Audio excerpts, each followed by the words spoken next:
Nano Malaysia, sebuah agensi yang ditubuhkan dengan tujuan untuk membangunkan serta memantau teknologi nano di Malaysia. Dengan langkah mewujudkan satu pelan tindakan adalah satu buah fikir yang bijak. Pelan yang dikenali sebagai Pelan Tindakan Grafin Kebangsaan merupakan satu pelan tindakan yang mensasarkan pendapatan negara RM9 bilion dan 9,000 peluang pekerjaan menjelang tahun 2020 berdasarkan penggunaan grafin dalam pasaran.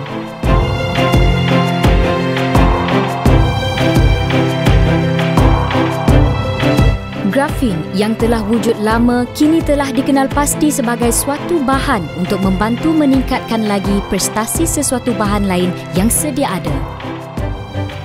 Grafin adalah sejenis bahan nanomaterial pada bahasa umumnya ia adalah berasal daripada grafite. Grafite adalah sejenis mineral yang bila kita do an exfoliation ataupun proses pengelupasan, dia akan berubah menjadi grafin. Grafite pada asalnya tidak mempunyai begitu banyak ciri-ciri yang dapat meningkatkan mutu sesuatu produk, tetapi grafin sebaliknya mempunyai berbagai potensi apabila dijadikan sebagai aditif bahan termaju kepada beberapa aplikasi. Malaysia begitu fokus dalam menangani sebarang aktiviti pencemaran sama ada udara, air dan sudut alam sekitar yang lain. Pelepasan karbon-karbon di udara menjadi salah satu punca menyebabkan pencemaran. Perkara ini perlu ditangani dengan satu teknologi yang mana karbon dan gas yang dilepaskan itu boleh menjadi sesuatu perkara yang akan memberikan pulangan yang positif. Nano Malaysia telah membangunkan satu kajian yang dijalankan oleh saintis tempatan untuk mengitar semula karbon itu sebagai bahan grafin. Terdapat dua proses penghasilan grafin. Pertama adalah seperti yang saya sebut, pengelupasan berasal daripada grafite. Grafin juga boleh dihasilkan secara sintetik. Kita panggil it's a waste to wealth concept. Kita menggunakan bahan terbuang dan kita jadikan dia kepada sesuatu bahan yang bernilai. So bahan terbuang yang kita sebut sini adalah POMI ataupun bahan buangan hasil kelapa sawit. Kita mempunyai teknologi yang boleh menukarkan gas-gas yang bahaya yang mengandungi karbon. Kita ambil elemen karbon tersebut, kita menstrukturkan menjadikan grafin, di mana grafin tersebut boleh digunakan untuk membina produk-produk yang game changing yang terkini melalui pelan tindakan grafin. Jadi kita buat satu, dipanggil konsep ini adalah circular economy. Semestinya, Malaysia sangat kaya dengan hasil tanaman kelapa sawit. Sudah pasti kilang-kilang yang memproses kelapa sawit itu akan menghasilkan bahan buangan dari pelbagai bentuk buangan, antaranya gas karbon dan sisa kelapa sawit. Teknologi yang dibangunkan Nano Malaysia telah menjadikan bahan-bahan buangan itu sebagai bahan yang sangat berharga, iaitu grafin. Setiap grafin yang dihasilkan itu juga akan dikategorikan mengikut saiz atau lapisan tertentu. Semakin nipis grafin itu, maka semakin tinggi kualitinya. Pada asalnya, grafin telah ditemui oleh dua penyelidik di Manchester, Kime dan Novoselov pada tahun 2004. Dan bermula daripada sejak itu, mereka telah dianugerahkan Nobel Prize. Dan selepas itu terdapat banyak kajian-kajian berkenaan grafin yang telah berlaku seluruh dunia dan juga Malaysia sendiri.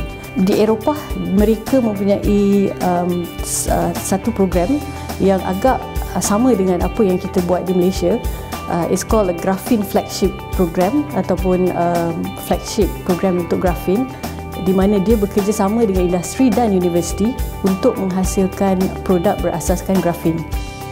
Di bawah Pelan Tindakan Grafin Kebangsaan, Nano Malaysia bukan hanya fokus kepada teknologi penghasilan grafin, malah mereka mempunyai cabang teknologi lain.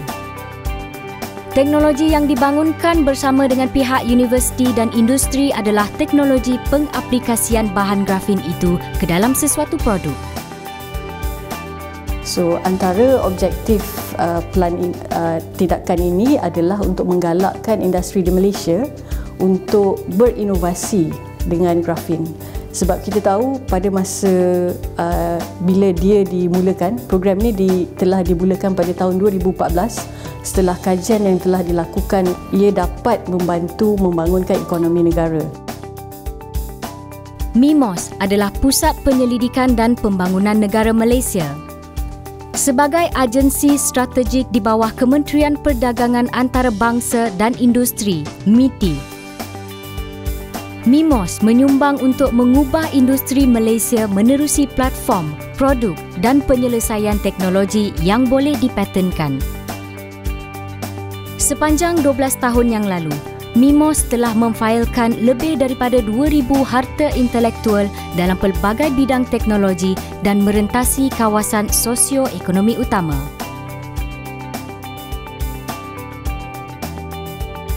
So the work I'm doing right now is focusing a lot to develop the nano materials and also the nanotechnology that can be used or transferred to the industry. So for examples, we have developed a lot of nanomaterials such as carbon nanotubes, silicon nanowires, zinc oxide nanowires, nanoparticles, and of course one of the most interesting and famous material that is being the focus of the research in this area right now in the community is on graphene technology. Sebagai sebuah badan yang bertanggungjawab, Nano Malaysia yang membangunkan teknologi nano begitu komited dalam membangunkan bahan-bahan serta produk berasaskan teknologi nano.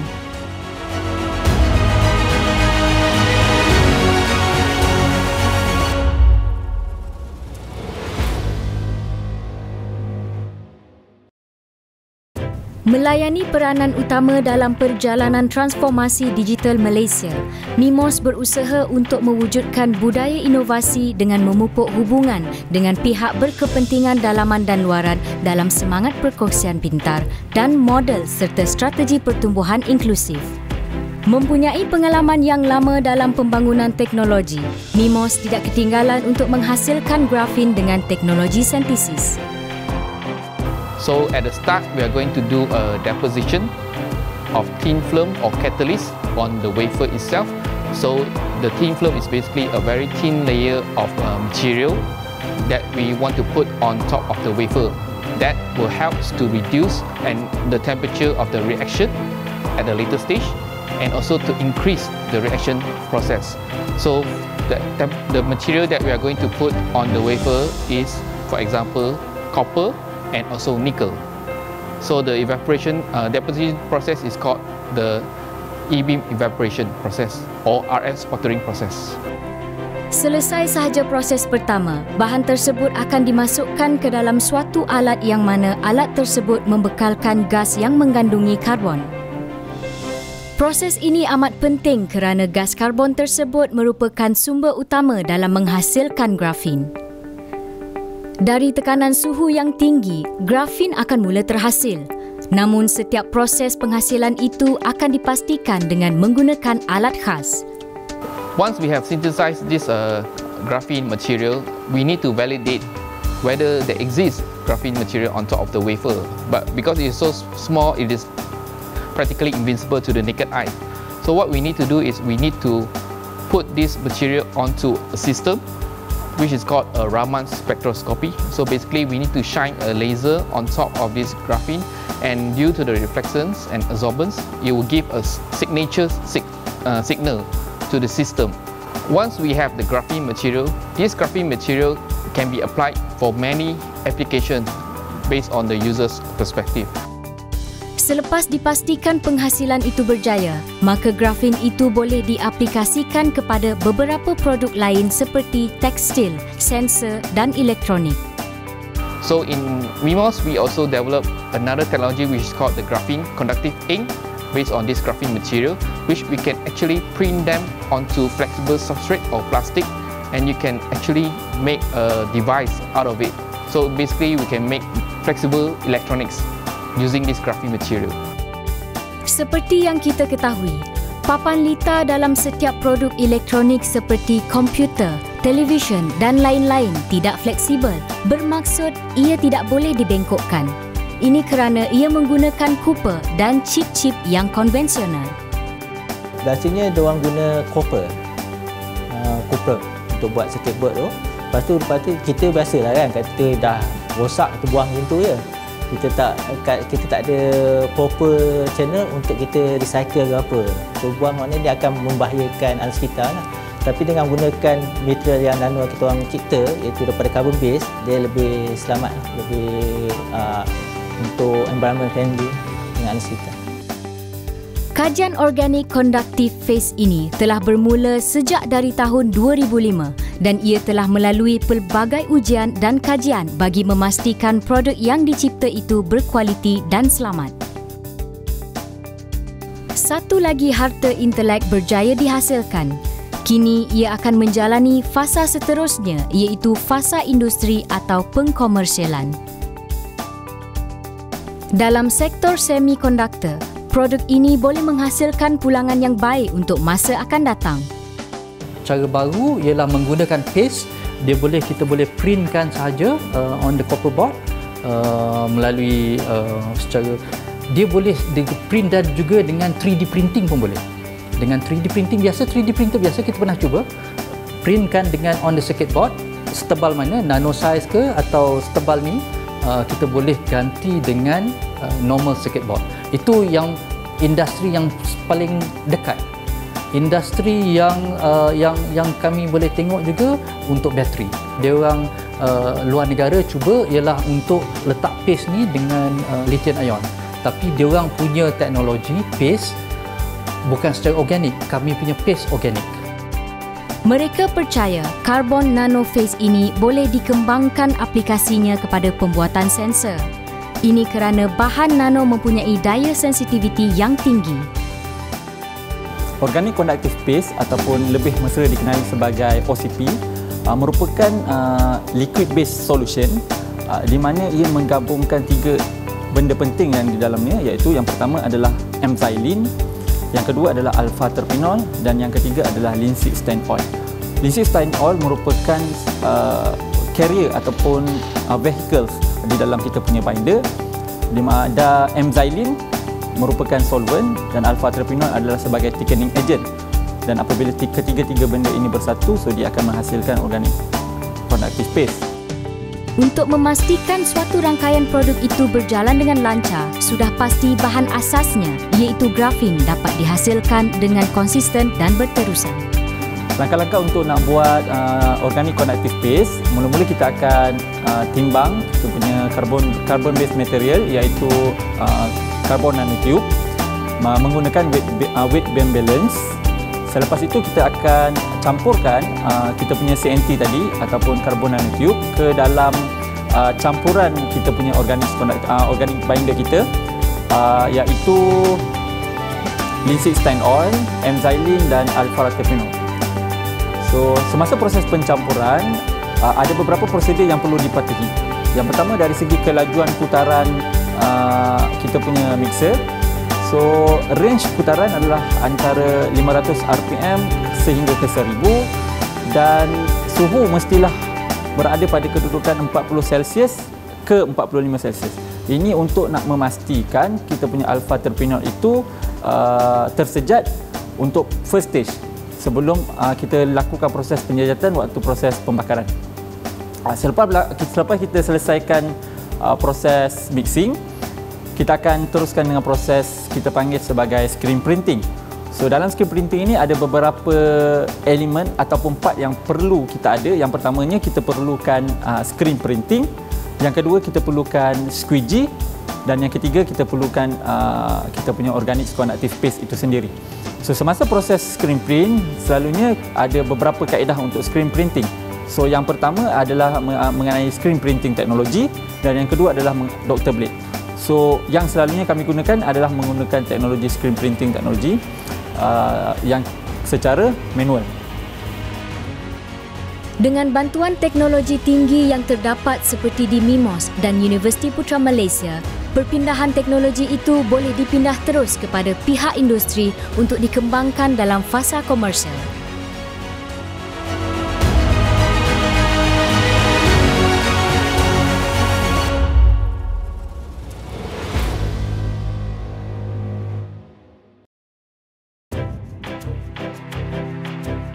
Setelah menjalani beberapa proses campuran, organic conductor phase itu kemudiannya dikeringkan.